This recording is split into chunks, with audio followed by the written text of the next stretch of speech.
ஆலடிப்பட்டியான் அல்வா கடை மற்றும் பாரம்பரிய உணவகம். ஹெல்தி அண்ட் டேஸ்டியா சாப்பிட ஆலடிப்பட்டியான் வாங்க. சென்னை முழுவதும் 50க்கும் மேற்பட்ட கடைகளுடன். நெல்லையப்பர் திருக்கோவில் ஆனி திருவிழா நேற்று கொடியேற்றத்துடன் தொடங்கியது.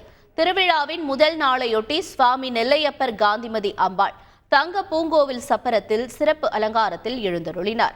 தொடர்ந்து சுவாமி அம்பாளுக்கு சிறப்பு பூஜைகள் செய்யப்பட்டு திருவீதி உலா நடைபெற்றது.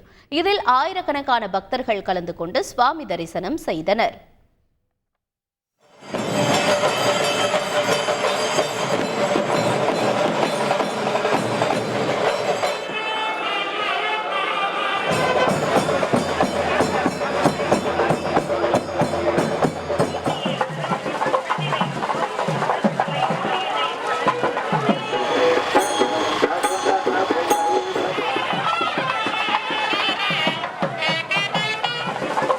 ஆலடிப்பட்டியான் அல்வா கடை மற்றும் பாரம்பரிய உணவகம். ஹெல்தி அண்ட் டேஸ்டியா சாப்பிட ஆலடிப்பட்டியான் வாங்க. சென்னை முழுவதும் 50க்கும் மேற்பட்ட கடைகளுடன்.